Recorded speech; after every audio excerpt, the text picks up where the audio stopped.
Finally আমি আমার favourite makeup লুকের ভিডিওটা কমপ্লিট করেই ফেললাম।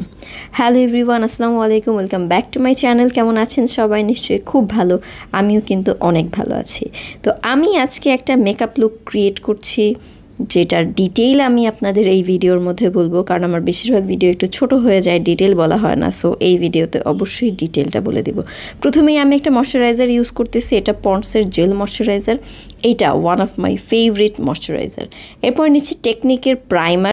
এই প্রাইমারটা আপনার স্কিনের পোরগুলোকে ব্লার করে দিবে। এটা হাইড্রেটিং প্রাইমার না, যেমন হচ্ছে ওয়েট অ্যান্ড ওয়াইল্ডের একটা প্রাইমার যেটা হচ্ছে সিরাম প্রাইমার, সেটা কিন্তু হাইড্রেটিং প্রাইমার হয়, বাট এটা হচ্ছে পোরগুলোকে একদম ব্লার করে ফেলবে। এই কারণে আমি আমার টি জোনে অ্যাপ্লাই করছি, ঠোঁটের উপরে আর হচ্ছে নাকে, কপালের এই জায়গাটায়।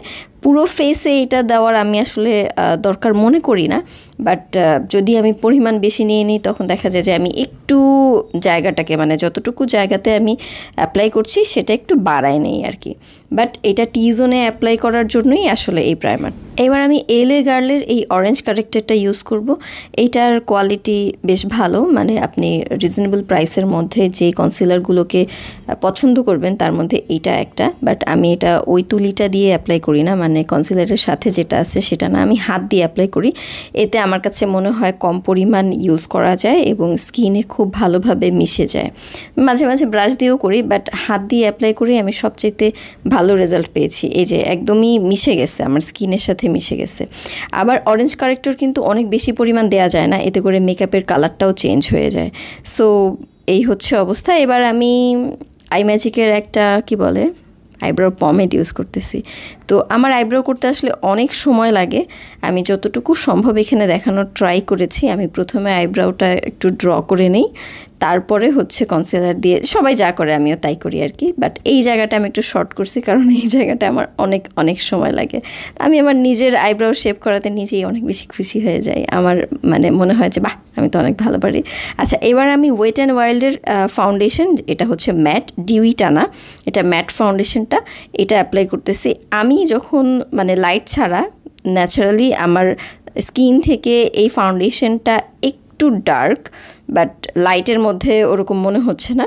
তো এটা আমি ইউজ করি, এটার কোয়ালিটি আমার কাছে বেস্ট লাগে। আমি যে কয়টা ফাউন্ডেশন ইউজ করি তার মধ্যে যদি বলা হয় যে কম প্রাইসের মধ্যে কোনটা বেটার, আমি বলবো এইটা, কারণ এটা খুব ফাস্ট ড্রাই হয়ে যায় না। দেখেন আমি কি ব্রাশ দিয়ে কিন্তু ব্লেন্ড করলাম, তারপরও কি সুন্দর করে একদম ব্লেন্ড হয়ে গেছে। এটা আমি প্রশংসা করতেছি না, আমি নিজে কিনছি তো ভালো, এজন্যই কিনছি, তাই না?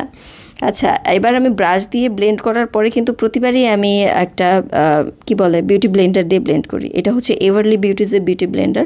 আমার লাস্ট বিউটি ব্লেন্ডার মনে হয় আই ম্যাজিকের ছিল, ওইগুলো নষ্ট হয়ে যাওয়ার পরে তারপরে আমি এভারলি বিউটিজেরটা নিচ্ছি, কারণ এটা অনেক ট্রেন্ডি, এখন সবাই অনেক বেশি পছন্দ করতেছে এই জন্য। এবার নিচ্ছি W7-এর কনসিলার। এইটা নেওয়ার কারণ হচ্ছে আমি কনসিলারটা একটু লাইট কালার নিছি হচ্ছে আই লুকের জন্য। তবে আমি এই জায়গাটা এটা ইউজ করতেছি কারণ হচ্ছে যে যেহেতু ফাউন্ডেশনটা আমার স্কিনের থেকে একটু ডার্ক, সো আমি চাচ্ছিলাম যে একটু এটাকে কভার করার জন্য, তাই আমি এই কনসিলারটা ইউজ করছি। এই মুহূর্তে দেখতে হয়তো বা একটু অদ্ভুত লাগতেছে, বাট সিরিয়াসলি বিশ্বাস করেন একটু পরেই ঠিক হয়ে যাবে। এরপরে আমি একটা বিউটি ব্লেন্ডার দিয়ে সুন্দর করে ব্লেন্ড করে নিচ্ছি। তবে আমার ফাউন্ডেশনের কালার যাই হোক আর আমার কনসিলারের শেড যাই হোক না কেন, আমি আমার ফেসে ব্রোনজিংটা একটু ভালো করি। আগে আমার মনে হতো যে ব্রোনজিং করার কোনো দরকার নাই, আমার মুখটা অনেক শুকনা, বাট এখন মনে হয় যে না, আসলে প্রয়োজন আছে। আচ্ছা, আরেকটা কথা বলে দিই, আমি কিন্তু কোনো প্রফেশনাল মেকআপ আর্টিস্ট না, আমি শুধুমাত্রই আমার এক্সপেরিয়েন্সটা আপনাদের সাথে শেয়ার করতেছি, এটা ছাড়া আর কিচ্ছু না। আজকের ভিডিওটা একটু লং হয়ে যাবে, কারণ আমি প্রতিটা স্টেপই ভালোভাবে ডিটেইলে বলার ট্রাই করতে। ব্রোনজিংয়ের কথা বলতে বলতে কিন্তু আমি অলরেডি ব্রোনজিং স্টার্ট করে দিছি, আর আমি ইউজ করতেছি টেকনিকের মেগা ব্রোঞ্জ। এটা আমার কাছে খুবই পছন্দের একটা জিনিস। আমি একটা ব্রোঞ্জার কিনে আর ভুলে গেছি কোনো কিছু কেনার। ফেসে ব্রোনজিং করা যে কতটা ইম্পর্টেন্ট সেটা বোঝানোর জন্য আমি শুধুমাত্র আমার ফেসের এক পাশে ব্রোনজিং করতেছি। আপনারাই দেখেন, আমার এই পাশটাতে ব্রোনজিং করা নাই, এই পাশটাতে আছে, মানে খুব সুন্দর একটা শেড, একটা শেপ আসে। আমার কাছে এটা খুবই ভালো লাগে রিসেন্টলি।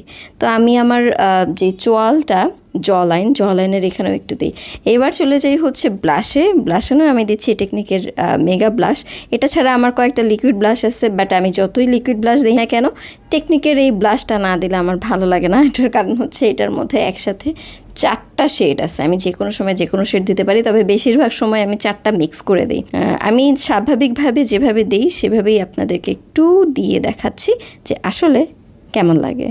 সুন্দর লাগে তো না? এই রে, নাকটাকেই সাইজ করতে ভুলে গেলাম। আমি আবার আমার ব্রোঞ্জিং প্যালেট থেকে একদমই লাইট একটা শেড নিয়ে আমি আমার নাকটাকে একটু ঠিক করার ট্রাই করতেছি, কারণ মেকআপ করার পর ওখানে কোনো নাক আছে বলে মনে হয় না। এবার আমি টেকনিকের একটা সেটিং স্প্রে দিতেছি যেন আমার পুরো মেকআপটা সেট হয়ে যায়। আর এই সেটিং স্প্রেটা একটু সেট হতে, মানে একটু ড্রাই হতে টাইম লাগবে। এইটা না, সবটা একটু ড্রাই হতে টাইম লাগবে, সেই টাইমটা কিন্তু আমাদেরকে দিতে হবে। এই টাইমে ফেসে কোনো কিছু করতে গেলে কিন্তু আপনার মেকআপটা নষ্ট হয়ে যেতে পারে। এবার দিচ্ছি হাইলাইটারও আমার সবচেয়ে পছন্দের হাইলাইটার হচ্ছে টেকনিকের এই মেগা হাইলাইটার, মনে হয় নাম কি জানো, ভুলে গেছি। আচ্ছা, যাই হোক, এটা আমার কাছে খুবই পছন্দের একটা জিনিস।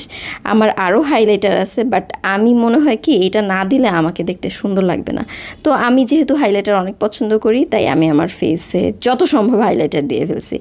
এইবার আমি আমার আই লুকটা করবো। আই লুকের জন্য আমি চোখের পাতায় W7-এর কনসিলারটা দিয়ে দিচ্ছি। আমি কিন্তু আগেই বলছি যে এই কনসিলারটা আমি মূলতই ব্যবহার করি আই লুকের জন্য, কারণ আই লুক করার আগে এরকম একটা লাইট কনসিলার দিলে আই শ্যাডোগুলো কিন্তু দেখতে অনেক সুন্দর লাগে। তো আমি আই লুক করতে চলে আসছি, আর আমি আমার পছন্দের প্যালেটটাও নিয়ে নিছি। এটা হচ্ছে you can be multi light gathering. এবার একটা ফ্লাফি ব্রাশ দিয়ে জাস্ট একটা লাইট নুড কালার দিয়ে আমি আমার আইলিডটাকে একটু সেট করে নিচ্ছি, কিচ্ছু না, পুরো আইলিডে একটা লাইট কালার দিয়ে সেট করে নিব।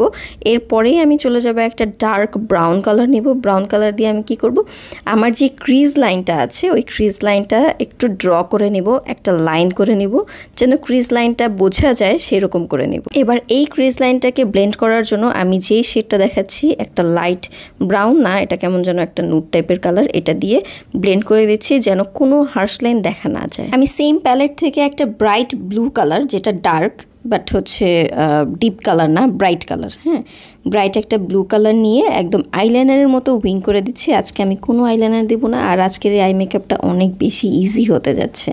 তো আমি কিন্তু চোখের উপরে ওই ব্রাউন কালার ছাড়া কিছু দেই নাই। তো এরপরে মনে হলো একটা পিঙ্ক কালার নেই, পিঙ্ক কালার নিয়ে এই চোখের এই মাঝখানে দিয়ে দিই। আমি কোনো প্ল্যান করে কোনো মেকআপ করি না, মেকআপ করতে যখন বসি তখন আমার মনে হয় আচ্ছা এটা করি, ওইটা করি, সেটা করি।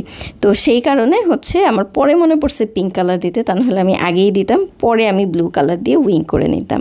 তো যাই হোক, পিঙ্ক কালারটাও খুব লাইট, এমন না যে পিঙ্ক কালারটা খুব বোঝা যাচ্ছে।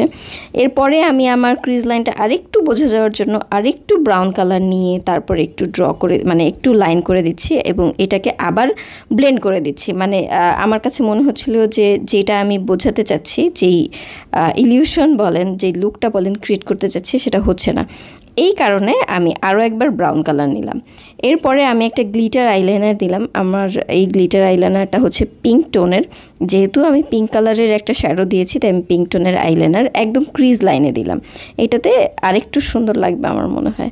যাই হোক, এবার আমি চোখের নিচে একটা ডিপ ডার্ক ব্রাউন কালার দিয়ে একটু ব্লেন্ড করে নিচ্ছি। খুব বেশি দিব না, খুব বেশি যে একদম কালো বোঝা যাবে অথবা খুব বেশি ডার্ক বোঝা যাবে এরকম না।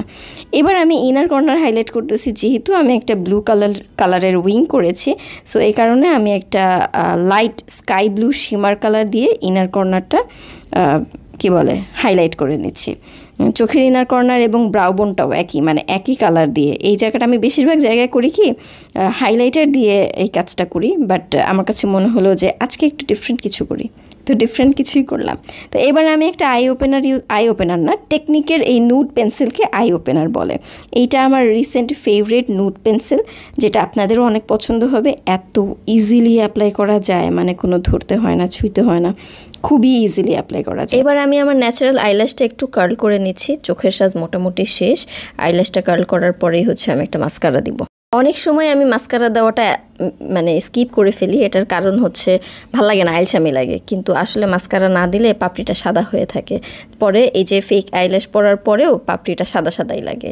তো এই যে আমি ফেক আইল্যাশ পরে চলে আসছি, আর এক চোখেরটা আমি অফ ক্যামেরায় পরছি, আর এক চোখেরটা ট্রাই করতেছি ক্যামেরার সামনে পরার, কিন্তু এটা অনেক যুদ্ধ, মানে আমার কাছে মনে হয় যে যুদ্ধ করা আইল্যাশ পরা।